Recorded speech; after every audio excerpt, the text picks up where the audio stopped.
Bawat kwento may kwenta. Bawat istorya, ikaw ang bida. Kwento natin. Kwentong Palawan! Hello there mga kakwentuhan. Happy World Radio Day! Wow. Happy World Radio Day po sa inyong lahat. Yes, happy World Radio Day mga kakwentuhan. And isang magandang araw po sa inyong lahat. Shout out po sa mga radio broadcasters natin and radio personalities dito sa Palawan. Kami po ay saludo sa inyo and kami po ay tunay na nagbibigay pugay sa inyo. That's right. So live po tayo napapakinggan. Wow, napapakinggan. live via satellite. Pero sa inyo pong lahat, nako, pagpupugay po sa lahat ng ating mga kaibigan at syempre mga kapatid sa industriya ng pamamahayag sa larangan ng radyo. Partner. Yes, Ikaw, di ba, partner. going back doon sa iyong pinanggalingang trabaho, ikaw din ay naglingkod bilang isang radio personality. Yes, but that was a long time ago. Huwag na natin mag-usapan. Kayo po ay, dito po sa Kwentong Palawan, tayo ay naglibot-libot at nagtanong-tanong sa mga kakwentuhan natin. Ang tanong, kayo ba ay nakikinig pa ng radyo? At kung oo, sino ang paboritong radio personality nyo?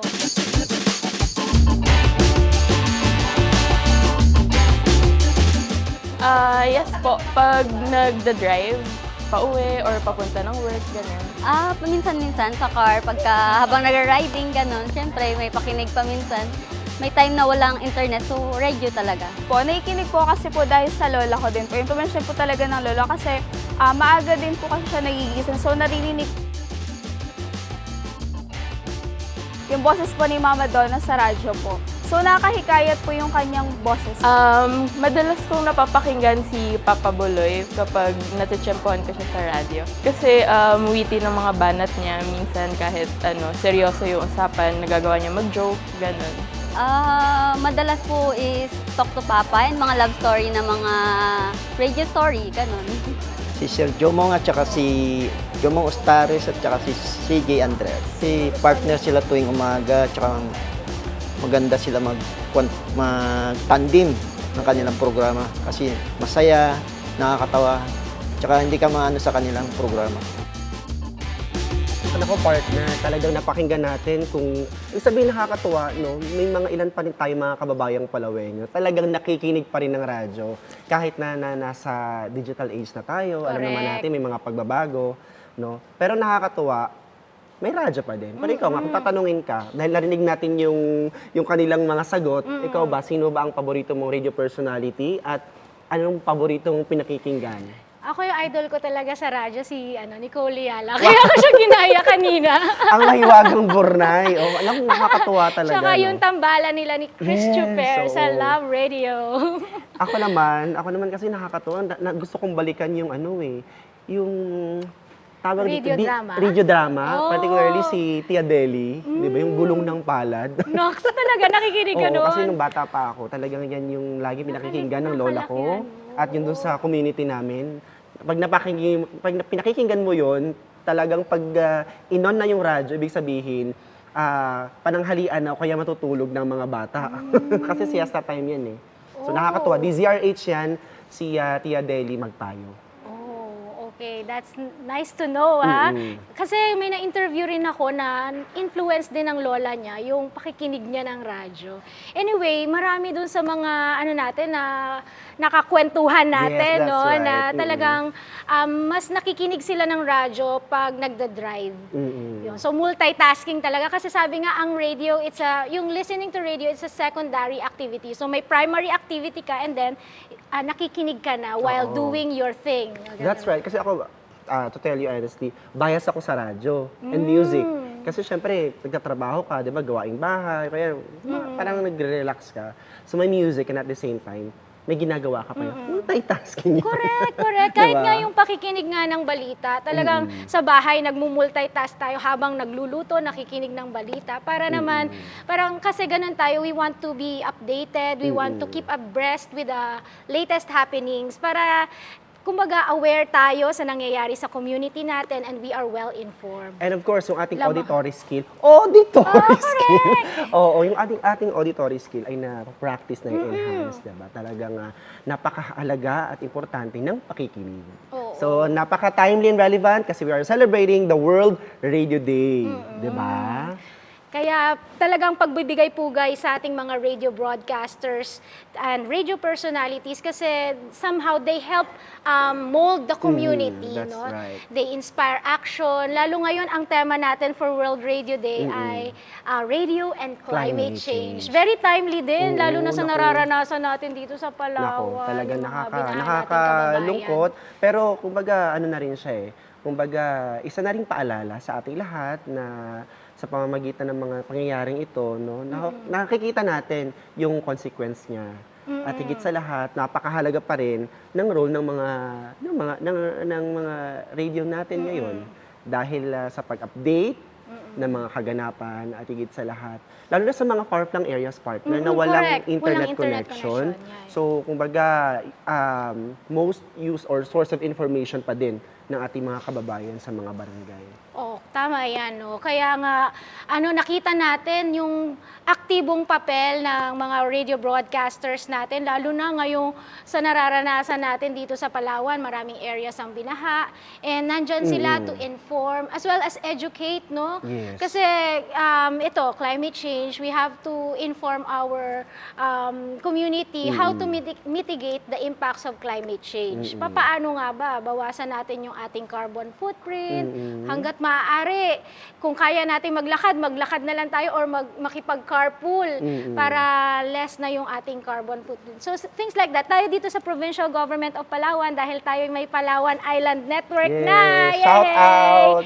O gumagawa tayo ng mga infomercial. That's At dyan right. pumapasok yan, yung pag-educate natin sa mga tao. Paano gagawin nila kapag bumaha? Paano Yes. gagawin kapag may landslide? Ganun. Yeah, mga Katuwang po kasi precautionary natin measures. ang PDRRMO. Actually, brainchild to ni Sir Jerry Alili, no? And then tayo sa PIO, katuwang po na nila sa pag-operate doon sa Palawan Island Network. Shout out po sa station manager po, si Ma'am Tenten Ate Caballo Ten. Calamba. Oo. At partner, no, in the provincial government, of course, ang ating the celebration of the World Radio Day ay hatid po sa inyo ng special episode nito ng provincial government through our beloved Governor Victorino Dennis M. Socrates, partner. Nako, ano tips lang sa ating mga kababayan. Alam mo ba, yung father of radio in the Philippines ay si Francisco Kiko Trinidad.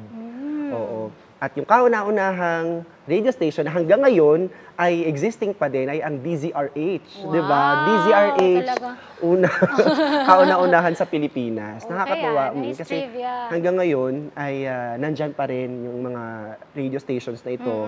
At meron tayo sa Palawan na DZRH at marami na nag-establish ng mga radio stations na kung saan ang kagandahan doon, pinupugay din natin sila, no, sa katuwang natin sa pag-promote, no, ng welfare ng ating mga kababayan in terms of environmental protection, 'di ba? Mitigate anything na pwedeng mangyari, no, sa Palawan. Most especially, we are tagged as the world's best island and the Philippines last ecological frontier. Very timely and relevant talaga yung theme ng ating World Radio Day.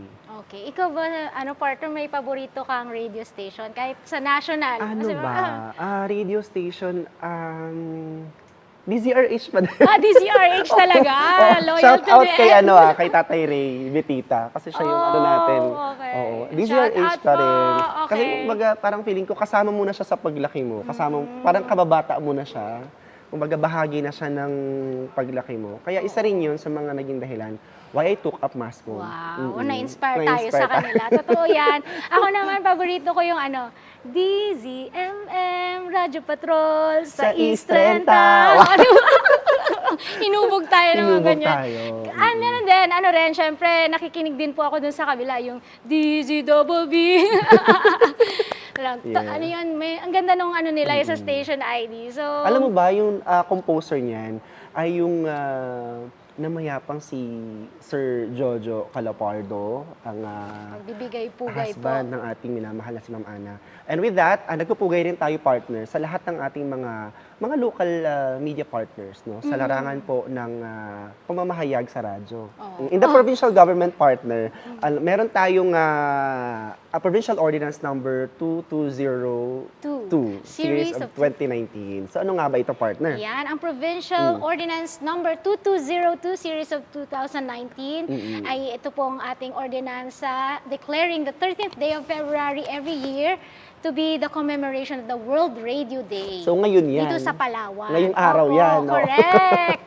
Ngayong araw yan. So, thank you very much sa provincial government natin. Kasi, kumbaga, nakikita ng provincial government yung ambag no, ng ating mga mamamahayag sa larangan ng radyo at yung kanilang tulong doon sa komunidad no, sa pagpapalaganap ng tama na papanahon at higit sa lahat mga impormasyon na kinakailangan ng ating mga mamamayan. Itong provincial ordinance na to, partner, it's alinsunod po ito sa declaration ng UNESCO na gawing World Radio Day yung February 13. February Kasi 13. it was in February 13, 1946, yun yung time na na-establish nila yung UN Radio. So, February 13 na rin yung ginawa nilang World Radio Day. So nakakatuwa yan. No? At saka, kumbaga, hindi lang sa Palawan, buong bansa, maging sa buong mundo, ay nakikita yung ambag ng radyo. No? Totoo. No? Sa kahit na anong larangan, kahit na anong mga usapin. At higit sa lahat, nakakatuwa dahil hanggang sa ngayon, ay kinikilala pa rin ng UNESCO yung mga radyo, yung mga radio broadcast natin dito sa bansa at higit sa lahat dito sa Palawan. Oo nga. Radio is here to stay kahit na nag-evolve na ang maraming bagay, lalo ngayon digital age. Pero the radio stations natin, they were very quick to adapt sa changes dahil ngayon nga hindi mo na lang sila mapapakinggan sa radyo, mapapakinggan mo na rin online Yes, oo. through May Facebook internet, Live. May internet radio na tayo na tinatawag Oo. partner. So aside from doing the analog, 'di ba, yung manual na broadcasting. So ngayon, nagda-dive na din or nagda-dive na rin into digital radio broadcasting yung ating mga kaibigan. That's the reason why yung ating Spotify, yung ating 'di ba, Spotify natin ngayon is actually part of our digital transformation. So nakakatuwa, kumbaga, ang radyo ay nandirito through our ears.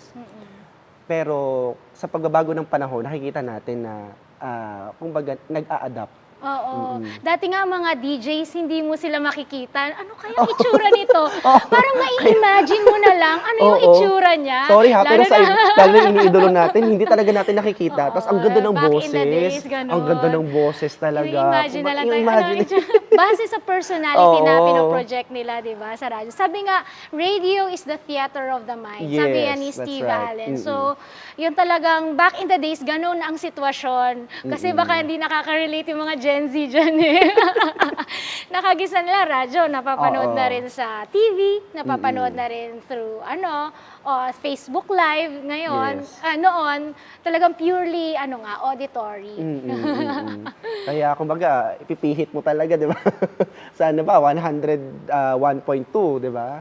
So yan. Nung college days ako, sa Baguio kasi, ang mas pinakikinggan namin yung RJ 100. Wow. Yung RJ100 kasi, parang medyo elite siya. Medyo social yung datingan ng Ang sarap kasi pakinggan ng stasyon habang na yan. nag-aaral. Yeah. Iba-iba eh. Kumbaga, na-realize natin, kumbaga, ang mga radio stations, may mga flavor din yan eh. Kumbaga, ano yung specialization mo, in particular, radio broadcast station na ito. Halimbawa, katulad yan sa RJ100 na yan. Diba? Kumbaga, ang alam ko parang under yan siya ng Raja eh, Raja Corporation. So, more on English, more on mga classic music, diba? Classical music. So, nakakatuwa. May mga iba naman na bardagulan. Diba? May Oo, mga yan na nga yung tambalan. tambalan yan, nakakatuwa. Yan. Oo, kasi ngayon, before may AM and FM, di ba? oo. Ngayon may tinatawag na News FM eh, di ba? Yung like Brigada News FM. Uy, wag po magselos yung iba. O Bandera News FM. Opo. Kumbaga, FM band siya, pero the content ng kanilang programming is AM, more on Oo. public affairs program. Nag-ano rin eh, no? Nag-evolve din yung part. Nag-evolve. Dati kasi pagbalita, AM AM lang. talaga, oo. At saka, talaga, kumbaga, ililipat mo talaga siya ng AM station. Oo. At saka medyo kumbaga compare sa FM, mas madaling hanapin kasi yung tuning ng FM compare sa AM. So, that's the reason na meron tayong tinatawag na News FM. Ang power ng radio, may ako dyan meron akong acronym dyan, may 4 E's ako na. 4 E's, Oo, okay. they have the power to entertain. Yes. They have the power to empower the Yes. community. Mm-mm. Power to educate. Educate, yes. And power to engage, To engage, community that's right. participation. So, 4 E's yun. And may 2 4 I's E's. ako. 2 Wow. I's because Wala daming pa akong acronym. Wala akong Pwede mag-sorry. Pwede mag-sorry sa partner. 2 I's because Oo. they inform and at the same time, they inspire action. Diba? That's right. Kaya ngayon nga, nararamdaman natin ang epekto ng climate change. Ayun, they have an active role to inspire action sa mga kababayan natin at pangalagaan natin yung kalikasan. That's right. So, radio and climate change. Yan po yung theme ng ating World Radio Day 2025. So, ito po, dahil nga po, ang radyo ay kino-consider partner na crucial tool for spreading awareness. So, kumbaga, yung mga radio stations natin ngayon, again, itinataguyod yung tama, wastong pagbabalita, pagpapahati ng impormasyon sa kapakanan ng ating mga kababayan. Lalo tigit, protection of the environment, ayan. At higit sa lahat, yung Palawan, napaka-timely and relevant niya sa Palawan kasi, syempre, di ba, we want to sustain Palawan as the best And the last and the last ecological frontier. So, mabuhay po ang ating mga kaibigan sa larangan ng kayo. radyo. And once again, ang radio kasi, it's very accessible even in the remote areas, even in Katulad nito. far-flung areas. Tulad nito, Kahit di ba? walang net signal, ang radyo Oo, mapapakinggan. So, yes. very reliable. Kaya radio is here to stay. That's right, partner. Nako. And one more thing, at the credibility. Ito po isa sa mapagkakatiwalaan, credible sources of the information ng ating mga kababayan sa bagyo, sa sakuna, Correct. sa mga kinakailangan nating mga impormasyon, mga precautionary measures natin, ang radyo ay nandyan, partner. Oo, correct. So, actually, ngayon napansin ko rin sa online, marami na yung ating mga citizen patrollers Yes, na oo. nagre-report din. But nandyan ang radyo to verify the facts. Yung mga nire-report, kasi syempre, it's not really their job to report. Yes. Pero maaaring hindi lahat ng facts na pinapresent nila ay tama. So, ang mga radio broadcasters natin, may mga radio reporters, they pick up from the citizens yung mga ganong informasyon, but they verify it. Halimbawa, with the authorities, sa police, so gano'n. So, Tsaka very nakikita natin credible. sa kanila, partner, yung katulad niyan, di ba may mga media personality tayo, mga radio personality tayo, nag-on board sila. So talagang mahalaga sa kanila yung live interview, di ba? Live interview ng source, yung pinanggagalingan ng impormasyon. So napakahalaga yung para sa kanila na ma-interview yung kanilang source ng information. At one more thing, partner, local impact. Syempre, nakikita naman natin kapag na-achieve natin yung pagtutulungan sa radyo, ng ating mga kaibigan sa radyo, at syempre, higit sa lahat, yung fully awareness ng ating mga kababayan sa isang komunidad, so ma-achieve natin yung impact niya. Ano yung impact nun, di ba? Baga, awareness for us, at higit sa lahat, mapipigilan natin kung ano yung mga hindi dapat natin gawin, di ba? Halimbawa, narinig natin sa radyo, bawal pala dumaan dito kasi may mga pagbaha sa lugar na yan, di ba? Tama. So, napaka-importante po ng radyo din para ma-promote yung public safety. Yes. And of course, partner, wala na tayong sapat na oras, pero natutuwa ako na pag-usapan natin yung radyo. Kasi noon pa man talaga, radyo na yung pinakaunang mapagkukunan natin ng impormasyon. totoo yan. So, partner, bago tayo tuluyang magpaalam sa ating mga kaibigan, magka-hashtag muna tayo. Yes, hashtag. Ano bang hashtag mo for this Ako, episode? hashtag World Radio Day, hashtag Theater of the Mind. Wow! Parang wala na Kasi akong, nag-imagine wala na eh. akong laban doon. Sige, WRD 2025 at syempre, radyo pa rin sa puso ng bawat isa. Wow! Kasi di ba, kumbaga, nasa heart mo siya eh, di ba? Totoo.